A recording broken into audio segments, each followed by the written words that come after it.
വൃന്ദാവന നികുഞ്ചങ്ങളില്ലാതെ നീ ചന്ദനം പോൽ മാറിരണിയുന്നു. വൃന്ദാവന നികുഞ്ചങ്ങളിൽ ഈ കൂട്ടത്തിലുള്ളതിൽ കുറച്ച് ഏറ്റവും ഇതിൻ്റെ ഒരു ഡിഫിക്കൽട്ടി ഫേസ് ചെയ്യുന്ന ഒരാൾ ഞാനാണ്. ഇവിടെ വരുമ്പോൾ നമ്മളൊരു ഫൺ രീതിയിലാണ് ഇത്. നമ്മൾ ഫ്രണ്ട് സർക്കിളാണ് ഒന്നാമത്. പിന്നെ പാട്ട്, നമുക്ക് എല്ലാവർക്കും പാട്ടിനോടുള്ള ഇഷ്ടമുണ്ട്. അപ്പോൾ ഇവിടെ വരുമ്പോൾ മാക്സിമം ആ ടൈം നമുക്കൊരു സ്ട്രെസ്, എന്നെ സംബന്ധിച്ചുള്ള ഒരു, ഞാൻ വീക്ക് ഡേയ്സിൽ രാവിലെ 9 മുതൽ രാത്രി 9 മണി വരെ ജോലി ചെയ്യുന്ന ഒരാളാണ്. അങ്ങനെ ഒരു പ്രൊഫഷണൽ ആളാണ്. അപ്പോൾ ഇവിടെ വീക്കെൻഡ്സിലെ ഒരു സ്ട്രെസ് ബസ്റ്ററാണ് നമുക്കത്.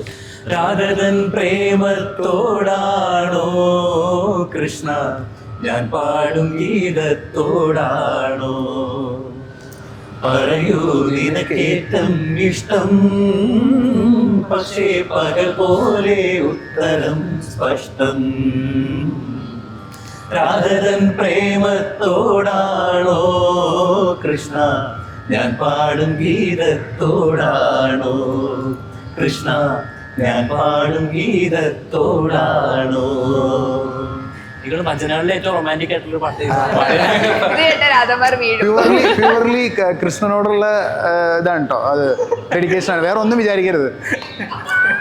നമ്മൾ ചെയ്യണമെന്ന് വെച്ചാൽ ഞങ്ങൾക്ക് ഏറ്റവും ബെസ്റ്റായിട്ട് ഓഡിയൻസിന് എന്താണോ കൊടുക്കാൻ പറ്റുന്നത് അത് നമ്മൾ കൊടുക്കുക. അത് നല്ല പ്രാക്ടീസ്, പ്രസൻറ്റ് ചെയ്യുന്നത് എന്താണോ അത്ര കൃത്യമായിട്ട് ഭംഗിയായിട്ട് ചെയ്യാം. അത് പാട്ട് നല്ലതാണോ മോശമാണോ എന്നുള്ളതല്ല, ആ പ്രസൻറ്റ് ചെയ്യുന്ന സംഭവം.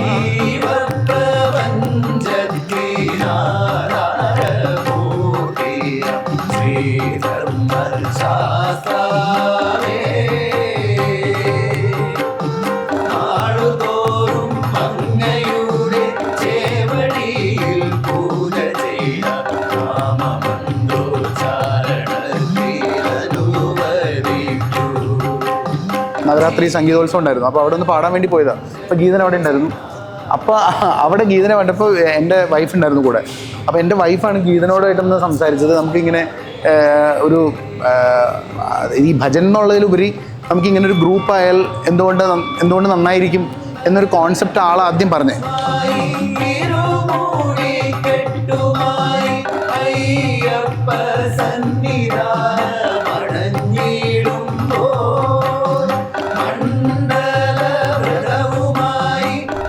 അതാണ് ഞങ്ങളുടെ ഏറ്റവും വലിയ ആഗ്രഹവും. കാരണം ഇതിപ്പോൾ നമ്മൾ തീർച്ചയായിട്ടും ഞങ്ങൾ ഒരു പാട്ട് നമ്മൾ വേറെ ആളുകൾ എടുത്ത് പാടുന്നതിൽ ഞങ്ങൾ വ്യത്യാസമായിട്ട് ഞങ്ങൾ ചെയ്യുന്നുണ്ടെന്ന് നമുക്ക് കോൺഫിഡൻസ് ഉണ്ട്. ബട്ട് എന്നാലും നമുക്ക് ഒരു കുറച്ചും കൂടി എന്താ പറയുക, നമ്മളെ ആളുകളുടെ ഇടയിൽ മനസ്സിലാക്കി എടുക്കണമെങ്കിൽ നമ്മുടെ ഒരു ഓൺ ഒരു ഇത് വരണം, എന്നാലേ ശരിയാവുള്ളൂ. മഹേഷ് ഫാൻസ് വരുമ്പോൾ ഇഷ്ടം അതാണ്. അതിനെപ്പറ്റി നല്ലത് പറയൂ. എന്തിനാണ് ഇങ്ങനെ മഹേഷിന് ഫാൻസ് ഇഷ്ടമാണ്. അവൻ ഇപ്പൊ തന്നെ ഫാൻസ് ഉണ്ട്. മഹേഷ് എല്ലാ ദിവസവും ഓരോ മണിക്കൂർ കൂടുമ്പോഴും ഇൻസ്റ്റ ചെക്ക് ചെയ്തോണ്ടിരിക്കുകയാണ്, എത്ര ഫോളോവേഴ്സ് കൂടിയിട്ടുണ്ടെന്നുള്ളത്. അത് ഓരോ സെക്കൻഡ്. ഇത് പ്രോഗ്രാം തുടങ്ങിയതിന് ശേഷം പുള്ളി ഫുൾ ടൈം ഇൻസ്റ്റയിലാണ്. ഇൻസ്റ്റ നോക്കിക്കൊണ്ടിരിക്കുക. പിന്നെ ആളുണ്ടല്ലോ.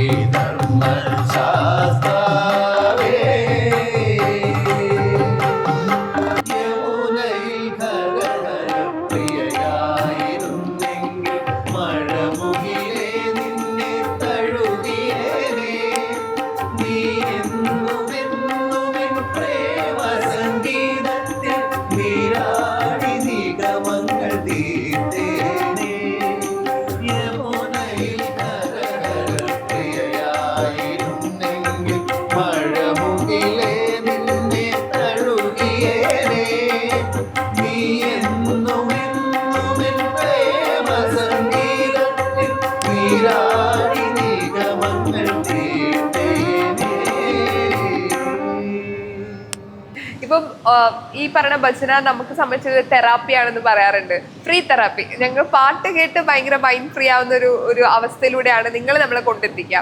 ശരിക്കും ഇത് തുടങ്ങുന്ന സമയത്ത് നിങ്ങൾ എങ്ങനെയാണ് അതിനെ ഫീൽ ചെയ്യണേ? ഇനിയിപ്പോൾ ഒരുപാട് കമൻസും ആളുകൾ സംസാരിച്ച് തുടങ്ങും, നിങ്ങളുടെ പാട്ട് വളരെയധികം നമ്മളെ ഇൻഫ്ലുവൻസ് ചെയ്യുന്നു, അല്ലെങ്കിൽ നമുക്കൊരു തെറാപ്പി പോലെയാണെന്ന് തോന്നുമല്ലോ. നിങ്ങളെങ്ങനെയാണ് അതിനൊരു പ്രിപ്പറേഷൻ എങ്ങനെയാണ്? നമ്മുടെ പാട്ട് കാരണം ആളുകൾക്ക് അതൊരു റിലീഫ് കിട്ടുകയാണെങ്കിൽ എങ്ങനെ അതിനെ കാണുക നിങ്ങൾ? അല്ല, അത് ഇപ്പം തെറാപ്പി എന്നുള്ള ഒരു കോൺസെപ്റ്റിലല്ല. നമ്മൾ നേരത്തെ ഞാൻ പറഞ്ഞില്ലേ, ഞങ്ങൾ എന്താണോ ചെയ്യണത് അതിൽ ഞങ്ങൾ 100% ഡെഡിക്കേറ്റഡ് ആണ്. അത് ആളുകളിലൊക്കെ എങ്ങനെയാണ് എത്തണേന്നുള്ളത് അത് അത് അത് അവർ അത് കൺസീവ് ചെയ്യുന്നവർ ഡിസൈഡ് ചെയ്യേണ്ട ഫാക്ടറാണ്. അവർക്ക് ഒരു തെറാപ്പി പോലെയാണോ, അത് ഡിവോഷണൽ ഫാക്ടറാണോ, അല്ലെങ്കിൽ ഒരു തെറാപ്പിയാണോ, അതല്ലെങ്കിൽ വേറെ ഏതെങ്കിലും അവർക്കൊരു പ്ലഷർ ഫീലാണോ, ഇതെല്ലാം നമ്മുടെ പാട്ട് കൊണ്ട് എന്താണ് അവർക്ക് കിട്ടേണ്ടതെന്നുള്ളത് അത് അവർ ഡിസൈഡ് ചെയ്യേണ്ട ഫാക്ടറാണ് അല്ലേ. അപ്പോൾ അത് നമ്മൾ ചെയ്യണമെന്ന് വെച്ചാൽ ഞങ്ങൾക്ക് ഏറ്റവും ബെസ്റ്റായിട്ട് ഓഡിയൻസിന് എന്താണോ കൊടുക്കാൻ പറ്റുന്നത് അത് നമ്മൾ കൊടുക്കുക. അത് നല്ല പ്രാക്ടീസ് പ്രസൻറ്റ് ചെയ്യുന്നത് എന്താണോ അത്ര കൃത്യമായിട്ട് ഭംഗിയായിട്ട് ചെയ്യാം. അത് പാട്ട് നല്ലതാണോ മോശമാണോ എന്നുള്ളതല്ല, ആ പ്രസൻറ്റ് ചെയ്യുന്ന സംഭവം. ചില പാട്ട് ചിലവർക്ക് ഇഷ്ടമായെന്ന് വരില്ല, ചിലവ് എല്ലാം നമ്മൾ പാടുന്ന എല്ലാ പാട്ടും അവർക്ക് ഇഷ്ടമാണെന്നില്ല. ചിലപ്പോൾ പാട്ടിൻ്റെ അവർക്ക് ഇഷ്ടക്കേട് കൊണ്ട് ചിലപ്പോൾ ഇഷ്ടപ്പെടാതിരിക്കാം. നമ്മൾ പാടണതല്ല, അവർക്ക് ചില പാട്ടുകൾ ചിലവർ ചോദിച്ചിരുന്നു വന്ന് എന്തിനാണ് ആ പാട്ടെടുത്തത് എന്ന് ചോദിച്ചു. അപ്പം അത് അവർക്ക് പേഴ്സണലി നേരെ അപ്പുറത്ത് അതർ സൈഡിൽ ആ പാട്ട് നല്ലതെന്ന് പറഞ്ഞാൽ വേറൊരു വിഭാഗമുണ്ട്. അപ്പോൾ അത് ആളുകളുടെ ഇഷ്ടമാണത്, എങ്ങനെയാണ് അവരത് എടുക്കുക എന്നുള്ളത്. നമ്മുടെ റെസ്പോൺസിബിലിറ്റി ഈസ് എത്ര ഭംഗിയായിട്ടത് കൺവേ ചെയ്യാൻ പറ്റണോ. മ്യൂസിക് ഈ പറഞ്ഞ തെറാപ്പി മോഡിലാണോ, ഡിവോഷണൽ മോഡിലാണോ, അതല്ല അവർക്ക് മനസ്സിന് വളരെ പ്ലഷർ മൂഡിലാണോ, അതൊക്കെ ഡിസൈഡിങ് ഫാക്ടേഴ്സ് എന്ന് പറയുന്നത് ഓഡിയൻസ് ആണ്. ഇപ്പം സ്റ്റേജിൽ ഇപ്പം നിങ്ങളുടെ ഫേവറേറ്റ് ആയിട്ടുള്ള ഒരു സോങ്, ഭയങ്കര റെസ്പോൺസ് കിട്ടിയ ഒരു പാട്ട് പറഞ്ഞു. നിങ്ങളുടെ ഒരു ഫേവറേറ്റ് ഇന്ന പാട്ട് വരുന്ന സമയത്ത് ആഹാ ഇത് നമ്മൾ പൊടിക്കും അങ്ങനെ തോന്നിയിട്ടുള്ള ഒരു പാട്ടുണ്ടോ? അത് അന്ന് തോന്നിയ പാട്ട് പമ്പാ ഗണപതിയും പിന്നെ അതുപോലെ തന്നെ ശ്രീരാഗമോ, പ്രണതോസ്മി, ഇതൊക്കെയാണ് നമ്മൾ വിചാരിച്ചിരുന്നത്. അത് ശരിക്കും ഇംപ്ലിമെൻറ്റഡ് ആയത്, നന്നായിട്ട് ഭംഗിയായിട്ട് വരികയും ചെയ്തു. അതായിരുന്നു ഞങ്ങളുടെ അങ്ങനെ. പിന്നെ ഇത് മൂന്നുമാണ് ഞങ്ങൾ ഏറ്റവും കൂടുതൽ പ്രതീക്ഷിച്ചിരുന്നത്. അത് കഴിഞ്ഞിട്ട് ബാക്കിയുള്ള പാട്ടുകളും എല്ലാവരും ശ്രദ്ധിച്ചിരുന്നു, എല്ലാവരും നോട്ടീസ് ചെയ്തിരുന്നു ബാക്കിയുള്ള പാട്ടുകളെല്ലാം. പക്ഷെ അതിലൊന്നും നമ്മൾ അന്ന് നമ്മുടെ ഫസ്റ്റ് പ്രോഗ്രാം ആയതുകൊണ്ട് നമ്മൾ ഇന്നോവേറ്റീവ് ഐഡിയാസ് ഒന്നും അതിൽ നമ്മൾ കൊണ്ടുവന്നില്ല. കാരണം കൂടുതൽ ഇന്നോവേഷൻ ഫസ്റ്റ് പ്രോഗ്രാമിൽ വേണ്ട വെച്ചിട്ടായിരുന്നു. പിന്നെ ഇനി നമുക്ക് ഇപ്പം വരുന്ന പ്രോഗ്രാമിൽ നമ്മൾ കുറച്ചൊക്കെ ഒന്ന് പുതുമയായിട്ട് എന്തെങ്കിലുമൊക്കെ ചെയ്യണം എന്നുള്ള പ്ലാനിൽ നിൽക്കുന്നുണ്ട്. ബൈ ഗോഡ് ഗ്രേസ് എല്ലാം ഗുരുവായൂരപ്പൻ്റെ കയ്യിലാണ്. അപ്പം പിന്നെ അവിടുത്തെ ഒരു ഓഡിയൻസ്, ഒരു ക്രൗഡും കുറച്ചും കൂടി ഒരു എന്താണ് വളരെ പുതിയ നമ്മുടെ ഓൾറെഡി നമ്മൾ കേട്ട് സുപരിചിതമായ പാട്ടുകൾ ഇഷ്ടപ്പെടുന്ന ആൾക്കാരാണ്. അങ്ങനത്തെ ഒരു ഓഡിയൻസും കൂടിയാണ്. അപ്പോൾ നമ്മൾ അതുകൂടെ കണക്കിലെടുത്തിട്ടാണ് നമ്മൾ പ്രോഗ്രാം ചെയ്തത്. ഇനിയിപ്പോൾ നെക്സ്റ്റ് ഒരു ക്രൗഡ് വരുന്നതെന്ന് പറഞ്ഞു കഴിഞ്ഞാൽ നമുക്ക് നെക്സ്റ്റ് ഒരു പ്രോഗ്രാം വരുന്നുണ്ട്. ആ പ്രോഗ്രാം വരുന്നത് നമുക്ക് കുറച്ചും കൂടി ഒരു ക്ലാസിക്കൽ അങ്ങനത്തെ ഒരു ടൈപ്പ് ഓഡിയൻസ് ആണ്. അപ്പോൾ നമ്മൾ കുറച്ചുകൂടി അതിലേക്ക് കുറച്ചുകൂടി ആയിട്ടുള്ള കുറച്ച് സോങ്സ് നമ്മൾ ട്രൈ ചെയ്യാൻ ശ്രമിക്കുന്നുണ്ട്. നന്ദഗോവിന്ദ ഭജൻസ് ആണ് ഇപ്പോൾ ഭജനയിൽ ഏറ്റവും കൂടുതൽ ഫേമസ് ആയി. നമ്മൾ ഒരുപാട് ആളുകളിലേക്ക് ഈ ഭജന ഏറ്റവും കൂടുതൽ ഇഷ്ടം തോന്നിയ ആളുകൾ, ഇപ്പോൾ ഭജന ഫോളോ ചെയ്യാത്ത പലരെയും ഫോളോ ചെയ്യിപ്പിച്ച ഒരു ടീമാണ്. സോ പലരെയും ഇൻഫ്ലുവൻസ് ചെയ്തിട്ടുണ്ട്, ഒരുപാട് പുതിയ ടീമുകൾ വന്നിട്ടുണ്ട്. നിങ്ങളെ ഇൻഫ്ലുവൻസ് ചെയ്തിട്ടുണ്ടായിരുന്നു അവർ? ഇൻഫ്ലുവൻസ് അല്ല, ഇപ്പോൾ അവരൊരു ട്രെൻഡ് ഇങ്ങനെ എവിടെയും ഒരു ട്രെൻഡ് ഓപ്പൺ ചെയ്യാൻ ആരെങ്കിലും വേണമല്ലോ. ശരിയാ. എന്ത് സെഗ്മെൻറ്റിലാണെങ്കിലും ഏത് സെക്ടറിലാണെങ്കിലും ഒരു ട്രെൻഡ് ഓപ്പൺ ചെയ്യാൻ ആരെങ്കിലും ഒരാൾ വേണം. അതിപ്പോൾ അവർ അത് തുടങ്ങി വെച്ചു, കുറേ ആളുകൾ അത് ഫോളോ ചെയ്യുന്നുണ്ട്. അപ്പം കുറേ അധികം ആളുകളുണ്ടല്ലോ ഇപ്പോൾ. അപ്പം നമ്മളും വിചാരിച്ചു അങ്ങനെയാണ്. ഒബ്വിയസ്ലി അത് ഇപ്പം എന്തെങ്കിലും ഒരു കാര്യം ഒരാൾ തുടങ്ങി വയ്ക്കുമ്പോൾ തീർച്ചയായിട്ടും അവരിലേക്കായിരിക്കും ആദ്യം ഫോക്കസിങ് പോവുക. അതിപ്പോൾ ഒരു നമ്മൾ പിന്നെ വരുന്നത് മൊത്തം കമ്പയർ ചെയ്യും. അതെ, സ്വാഭാവികമായിട്ടും അങ്ങനെയാണല്ലോ വരിക. അപ്പം ഞാൻ ഇൻസ്പയർ ചെയ്തെന്ന് വെച്ച് കഴിഞ്ഞാൽ ഇൻസ്പിറേഷനൊന്നുമില്ല. നമ്മൾ ഇതിങ്ങനെ തുടങ്ങി കുറേ അവർക്ക് ശേഷം കുറേ ആളുകൾ വന്നിട്ടുണ്ട്. അപ്പം ഞങ്ങളിങ്ങനെ ആ ഒരു പ്രോസസ്സിനോട് ഞങ്ങൾക്കൊരു ഇൻസ്പിറേഷൻ ഉണ്ടായിരുന്നു. അല്ലാതെ ഒരു ടാഗ് ഇതിനോട് ഒരു ടാഗ് ലൈനോട് നമുക്ക് ഇൻസ്പിറേഷനൊന്നും തോന്നിയിട്ടില്ല. ഞങ്ങൾക്ക് കുറേ ആളുകൾ ചേർന്ന് ഇതിങ്ങനെ പല മോഡൽ ഇത് കണ്ടക്ട് ചെയ്യുന്ന കാണുമ്പോൾ നമുക്കത് അതിൽ നമ്മൾ ഇൻസ്പയർഡ് ആയിരുന്നു. അല്ല, ഒബ്വിയസ്ലി അവർ തുടങ്ങി വെച്ചത് നന്ദഗോവിന്ദം എന്ന് പറയുന്ന ഒരു ആളുകളാണ് തുടങ്ങി വെച്ചത്. പക്ഷേ ഇൻസ്പയർഡ് ആയെന്ന് വെച്ച് കഴിഞ്ഞാൽ അവരിൽ നിന്നല്ല ഞങ്ങൾ ഇൻസ്പയർഡ് ആയത്. ഞങ്ങൾക്ക് ആ പ്രോസസ്സിനോട് ഈ ഭജൻ ഫോർമാറ്റിനോട് ഞങ്ങൾ ഇൻഫ്ലുവൻസ്ഡ് ആയി.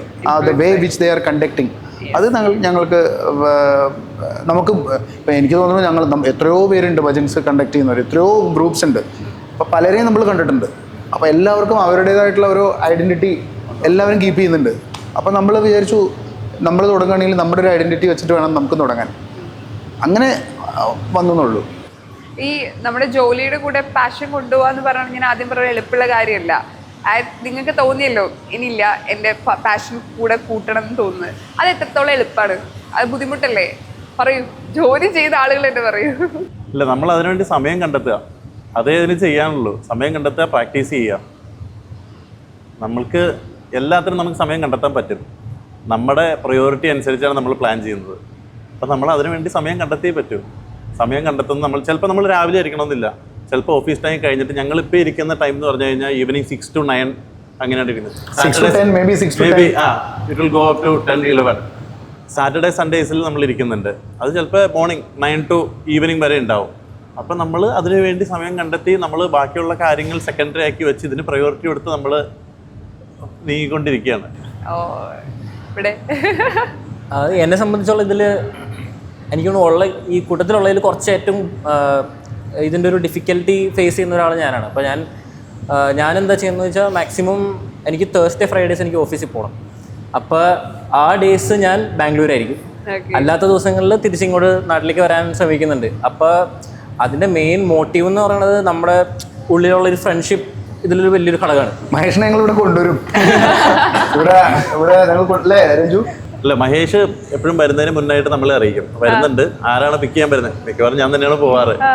ഇപ്പോൾ എയർപോർട്ടിലാണെങ്കിൽ എയർപോർട്ടിൽ പോയി പിക്ക് ചെയ്യും, അല്ലെങ്കിൽ റെയിൽവേ സ്റ്റേഷനിൽ പോയി പിക്ക് ചെയ്ത് ഇവനെ നേരെ വീട്ടിൽ കൊണ്ടുവന്നാക്കി അവിടെ നിന്ന് പിന്നെ ഒരു 11 മണി മോർണിംഗ് 11 ഒക്കെ ആകുമ്പോഴേക്കും ഫുൾ ഫ്രഷ് ആയിട്ട് നമ്മൾ സ്റ്റാർട്ട് ചെയ്യാണ്, പ്രോഗ്രാം സ്റ്റാർട്ട് ചെയ്യാണ്, ഈ പ്രാക്ടീസ് നമ്മൾ സ്റ്റാർട്ട് ചെയ്യാണ്. ഇതിൻ്റെ അത് പറഞ്ഞ പോലെ തന്നെ ഏറ്റവും ബുദ്ധിമുട്ട് മഹേഷിനാണ്. കാര്യം ഇത്രയും ട്രാവലിംഗ് ഉണ്ട്. ബാംഗ്ലൂരിൽ നിന്ന് വീക്കിലി പോയിട്ട് വരാമെന്ന് പറഞ്ഞാലും അതൊരു ഡിഫിക്കൽട്ടായിട്ടുള്ളൊരു പ്രോസസ്സാണ്. പക്ഷേ അങ്ങനെ ഒരു ബുദ്ധിമുട്ടായിട്ട് തോന്നിയിട്ടില്ല കേട്ടോ. കാരണം ഇവിടെ വരുമ്പോൾ നമ്മളൊരു ഫൺ രീതിയിലാണ് ഇത്. നമ്മൾ ഫ്രണ്ട് സർക്കിളാണ് ഒന്നാമത്. പിന്നെ പാട്ട്, നമുക്ക് എല്ലാവർക്കും പാട്ടിനോടുള്ളൊരു ഇഷ്ടമുണ്ട്.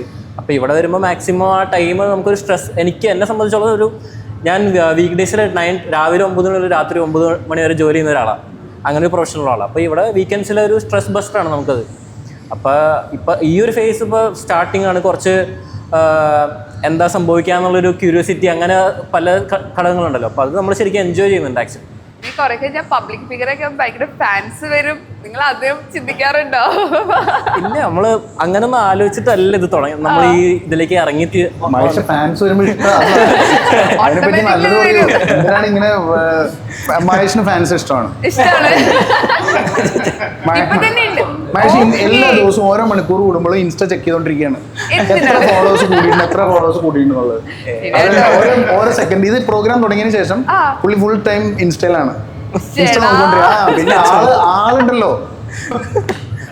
എനിക്കിപ്പോ ഫാൻസ് ആയി, ഗേൾ ഫാൻസ് ആയി. ആദ്യം ഫാൻസിന്റെ ഫോളോ കൂടുതൽ ആ ഒരു ഇടി വരിക മഹേഷിലേക്കായിരിക്കും.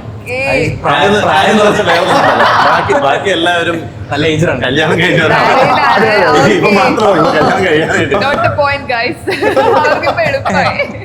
ഓൾറെഡി ഇപ്പൊ ഞങ്ങൾ കുറെ ഫാൻസ്, ഇപ്പൊ ഓരോ പാട്ട് തുടങ്ങും, ഈ ഇന്റർവ്യൂ കഴിഞ്ഞാലും ഒരുപാട് ഫാൻസ് വരും. ഇപ്പൊ ഒരു റൊമാൻറ്റിക് ഒരു സോങ് ഞങ്ങൾക്ക് വേണ്ടി ഒരു ഡെഡിക്കേറ്റ് ചെയ്യാൻ പറഞ്ഞ ഏത് പാട്ടായിരിക്കും? ഒരു ഇഷ്ടപ്പെട്ട ഒരു പാട്ട്. വൃന്ദാവന നികുഞ്ചങ്ങളില്ലാതെ നീ ചന്ദനം പോൽ മാറിലണിയുന്നു. വൃന്ദാവന നികുഞ്ചങ്ങളില്ലാതെ നീ ചന്ദനം പോൽ മാറിലണിയുന്നു. നിന്റെ മന്ദസ്മിതത്തിൽ ഞാൻ കുളിരുന്നു. പറയരുതേ രാധയറിയരുതേ, ഇത് ഗുരുവായൂരപ്പ രഹസ്യം. രാധതൻ പ്രേമത്തോടാണോ കൃഷ്ണ ഞാൻ പാടും ഗീതത്തോടാണോ? പറയൂ നിനക്കേറ്റം ഇഷ്ടം, പക്ഷേ പകൽ പോലെ ഉത്തരം സ്പഷ്ടം. രാധതൻ പ്രേമത്തോടാണോ കൃഷ്ണ ഞാൻ പാടും ഗീതത്തോടാണോ? കൃഷ്ണ ഞാൻ പാടും ഗീതത്തോടാണോ? നിങ്ങൾ ഭജനകളിലെ ഏറ്റവും റൊമാൻറ്റിക് ആയിട്ടുള്ള പാട്ട് പാടിയ പ്യൂർലി കൃഷ്ണനോടുള്ള ഇതാണ് കേട്ടോ. അത് വേറെ ഒന്നും വിചാരിക്കരുത്. ശരിക്കും ഇപ്പൊ ചോദിക്കട്ടെ, ഇപ്പോൾ നമ്മളൊരു ഫാമിലി ആയിട്ട് ഇരിക്കും. ഇപ്പോൾ ഒരാൾ സിംഗിൾ ആണ്, ബാക്കിയുള്ളവരൊക്കെ ഫാമിലി ലൈഫ് ഫോളോ ചെയ്യുന്ന ആൾക്കാരാണ്. തിരക്കുണ്ടാവും, അതിൻ്റെ കൂട്ടത്തിലാണ് നമ്മൾ ഈ പറയുന്ന സമയം കണ്ടെത്തി നമ്മുടെ പാഷന് പുറകെ പോണേ. ഫാമിലിയിൽ നിന്നുള്ളൊരു സപ്പോർട്ട് എങ്ങനെയാണ് ശരിക്കും? ആക്ച്വലി ഈ ഒരു കോൺസെപ്റ്റ് ആദ്യം പറഞ്ഞത് എൻ്റെ ഈ വൈഫാണ്. ആദ്യം ഇത് ഇങ്ങനെ നമുക്ക് എന്തുകൊണ്ട് ചെയ്തുകൂടെ, അതായത് ഇത് ശരിക്കും പറഞ്ഞാൽ നേരത്തെ പറഞ്ഞ ഈ നന്ദഗോവിന്ദം ഭജൻസ് ട്രെൻഡ് ആവുന്നതിന് മുമ്പ് തന്നെ അവരിപ്പോൾ ഒരു വർഷത്തിന് താഴെയല്ലേ ആയിട്ടുള്ളൂ ഇത്രയും ആളുകളിലേക്ക് ഇറങ്ങി വന്നിട്ട്. ഇത് ഏകദേശം ഒരു വർഷം മുമ്പ് ഈ ഗീതന്നെ ഞങ്ങളൊരു ഏതൊരു നവരാത്രിയുടെ ടൈമിൽ അല്ലേ, നവരാത്രി ടൈമിൽ ഗീതനെ എൻ്റെ ഫാമിലിയുടെ കൂടെ ഞാൻ ഗീതനെ അവിടെ കാണുക. അപ്പോൾ ഞാൻ അവിടെ ഒരു നവരാത്രി സംഗീതോത്സവം ഉണ്ടായിരുന്നു. അപ്പോൾ അവിടെ ഒന്ന് പാടാൻ വേണ്ടി പോയതാണ്. അപ്പോൾ ഗീതൻ അവിടെ ഉണ്ടായിരുന്നു. അപ്പോൾ അവിടെ ഗീതനെ കണ്ടപ്പോൾ എൻ്റെ വൈഫ് ഉണ്ടായിരുന്നു കൂടെ. അപ്പോൾ എൻ്റെ വൈഫാണ് ഗീതനോടായിട്ടൊന്ന് സംസാരിച്ചത്. നമുക്കിങ്ങനെ ഒരു ഈ ഭജൻ എന്നുള്ളതിലുപരി നമുക്കിങ്ങനെ ഒരു ഗ്രൂപ്പായാൽ എന്തുകൊണ്ട് നന്നായിരിക്കും എന്നൊരു കോൺസെപ്റ്റ് ആദ്യം പറഞ്ഞേ. അവിടുന്നാണ് പിന്നെ ഇതിൻ്റെ ഈ ഒരു മുന്നോട്ടുള്ള യാത്ര തുടങ്ങണത്. പിന്നെയാണ് ഇങ്ങനെ ഓരോ പോയിന്റിലേക്ക് നമ്മൾ ഇപ്പം ഇങ്ങനെ എത്തി നിൽക്കുന്നത്. അങ്ങനെയാണെങ്കിൽ ആ വൈഫിന് വേണ്ടി ഒരു പാട്ട് ഡെഡിക്കേറ്റ് ചെയ്യാവോ? പ്രണതോസ്മി ഗുരുവായൂർപുരേശം പ്രതിദിനമനുചേതസ്മര ഹരിപാദം പ്രേമാശ്രുവാ പരിപൂർണമീ സ്വരഭാജനം കരുണാനിധേ സത്യപ്രലഭരിത തത്വം മമ ഹൃദയം ഭക്തി സ്വരരുളിതം പ്രണതോസ്മി ഗുരുവായൂർപുരേശം പ്രതിദിനമനുചേതസ്മര ഹരിപാദം.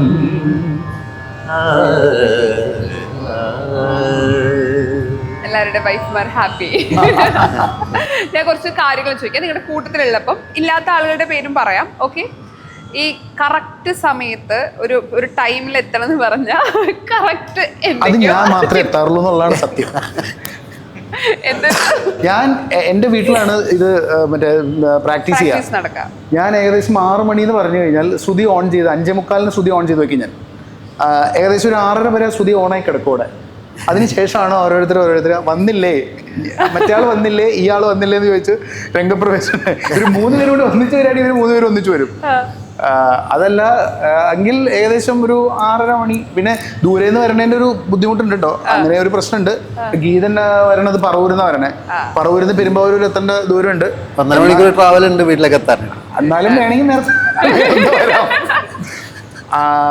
രഞ്ജുവിൻ്റെ കാര്യം പറഞ്ഞിട്ടുണ്ടല്ലോ, രഞ്ജു ഓൾമോസ്റ്റ് ചില ദിവസം ഡിലേ ആവും, എന്നാലും കുഴപ്പമില്ല, മാനേജബിൾ ആണ്. പാട്ട് കൃത്യമായിട്ട് പാടും, പക്ഷെ നേരം വൈകും. ഞങ്ങൾ ചെറുതായിട്ട് നേരം വൈകും മാത്രമേ. പിന്നെ ഇവര് 3 പേരുണ്ട്. അതെന്താണെന്നറിയോ, ഞാൻ ഓൺ ടൈം ആയിരിക്കും, ഇവരെ നോക്കി വീട്ടിൽ വെയിറ്റ് ചെയ്യണതാണ്. അത് അങ്ങനെ വരാൻ വേണ്ടി വെയിറ്റ് ചെയ്ത് നിൽക്കും. അപ്പൊ ഇവര് വൈകുമ്പോ ഞാനും അതിന്റെ ഒപ്പം വീണ്ടും വൈകും. അല്ല, എന്റെ വീട്ടിൽ നിന്ന് വാക്കബിൾ ഡിസ്റ്റൻസ് ഉള്ളൂ രഞ്ജുവിന്റെ വീട്ടിലേക്ക്. അപ്പം ഞങ്ങൾ ചെറുതായിട്ട് പോസ്റ്റ് കൊടുക്കും. അല്ല, ഇവരെ അങ്ങനെ തെറ്റ് പറയാൻ പറ്റില്ല. ഇന്നലെ നേരം വൈകി, ഇന്നലെ ഇവരുണ്ടായിരുന്നില്ല. ശരിക്കും പറഞ്ഞാൽ ഇപ്പൊ സംസാരിക്കുമ്പോൾ എനിക്ക് ഫീൽ ചെയ്ത കാര്യം, നിങ്ങളുടെ ഈ സൗഹൃദമാണ് ശരിക്കും പറഞ്ഞാൽ ഇതിന്റെ ഒരു അടിത്തറ. കാരണം അതാണ് നിങ്ങളുടെ ഭയങ്കര സപ്പോർട്ടീവ് ആയിട്ടുള്ള, അല്ലെങ്കിൽ ഒരാഗ്രഹം പറയുമ്പോൾ കൂടെ നിൽക്കുന്ന ചെങ്ങായിമാരെ കിട്ടാന്ന് പറഞ്ഞാൽ വലിയ കാര്യം തന്നെയാണ്.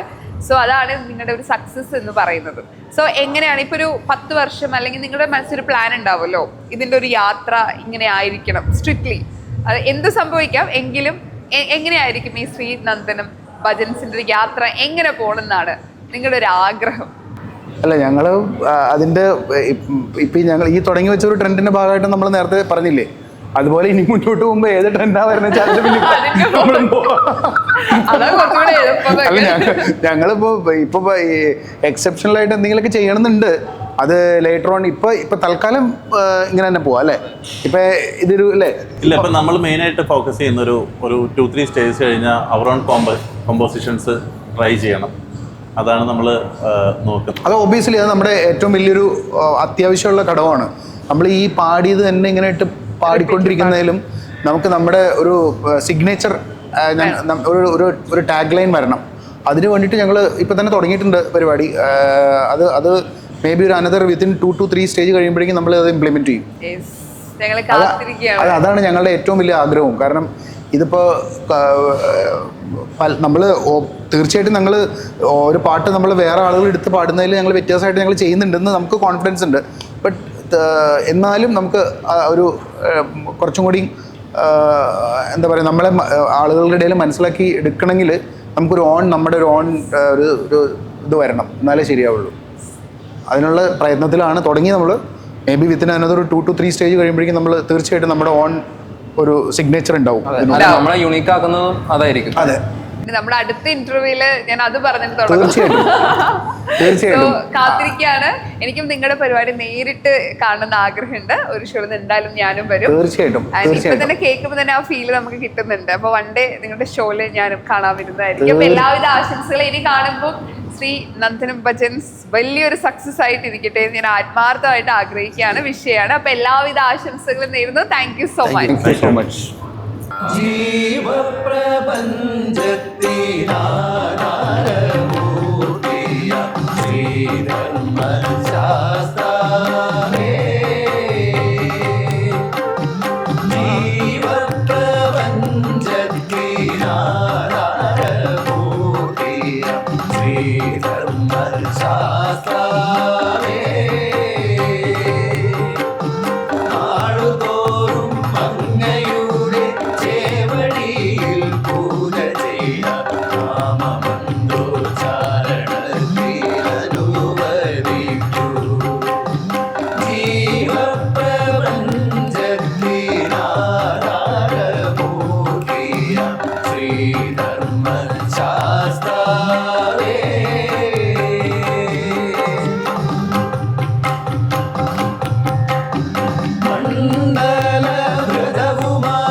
സന്നിധാനമണഞ്ഞിടുമ്പോൾ